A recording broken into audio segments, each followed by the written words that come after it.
अरे बाप रे बाप, नुसतं कॉलेजच्या रस्त्याला पाणीच पाणी. चला मग नवीन ब्लॉकमध्ये यश मित्रांनो, आपण लवकर लवकर कॉलेजला जातो 9 वाजता. मग तेवढंच आपल्याला प्रसाद भाऊ आला आपल्याला घ्यायला. मग काय आम्ही निघालो कॉलेजच्या रस्त्याला. मग तेवढं कॉलेजच्या गेटवर ओम्या भेटला. ओम्यान आम्ही निघालो होतो गाडी लावून पार्किंग मधून गाडी वर्कशॉप मध्ये आलो. वर्कशॉप मध्ये आम्ही आलो तेवढ्यातच पाऊस सुरू झाला. बाबा म्हणलो मग आम्ही नाही वर्कशॉप मध्ये आलो. वर्कशॉप मध्ये येऊन पोरांचे काय झालं होतं काय माहिती, धिंगा मस्ती, पोरांचं भांडणे गिंडणे बाबा. म्हणलं मग तेवढंच आम्ही आलो. तेवढंच 10-15 मिनिटं सर आले. सर म्हणले मग तेवढं जसं काही PDF दिली ते तेवढं लिहून काढावं. तेवढं लिहून काढल्यावर लगेच घरी जावं नाही. मग आम्ही तेवढं लिहून काढलं होतं. मग सर म्हणले मी आलो 15-20 मिनिटात. सरांनी बोलवलं होतं म्हणून सर गेले बाहेर. आम्ही बी आलो पण पाणी प्यायला बाहेर रोम्या आम्ही सने.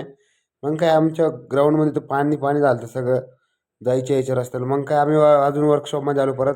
अजून कसं यायलाच नव्हते. मग काय तेवढंच काय सुरू झालं माहित नाही. यांच्या डोक्यात ते दोघांचे डोक्यात भूतसवा झाला. आम्ही दोघं सर म्हणतो आणि काय शिकवलं त्यांनाच नाही कळत, उमजत नव्हतं. मग तेवढंच सर आले. मग सर म्हणले वही चेक करायला द्या म्हणलं. तेवढंच वही चेक करायला दिले. वही चेक करून आम्ही निघालो आता घरीच्या रस्त्याला. मग अमृतवाणीच्या रस्त्याला मग गेलो. चिखल भाई म्हणलो ग्राउंडवर. आता काय कसं तरी गेलो आम्ही बाहेर. मग तेवढंच बाहेर आलो डिप्लोमाच्या गेटच्या पुढं. तर मी पाणी रस्त्यावर पूर्ण.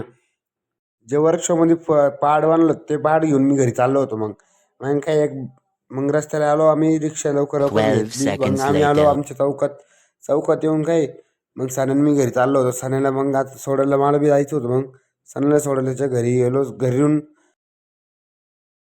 दुकानावर काहीतरी. आणि तेवढ्यात आपल्या आदी भाऊ आणि सनी ते सगळे भेटले चौकातच बसेल. मग मित्रांनो, तुम्हाला ब्लॉग नक्की आवडला असेल तर लाईक शेअर करा, कमेंट्स करा, सपोर्ट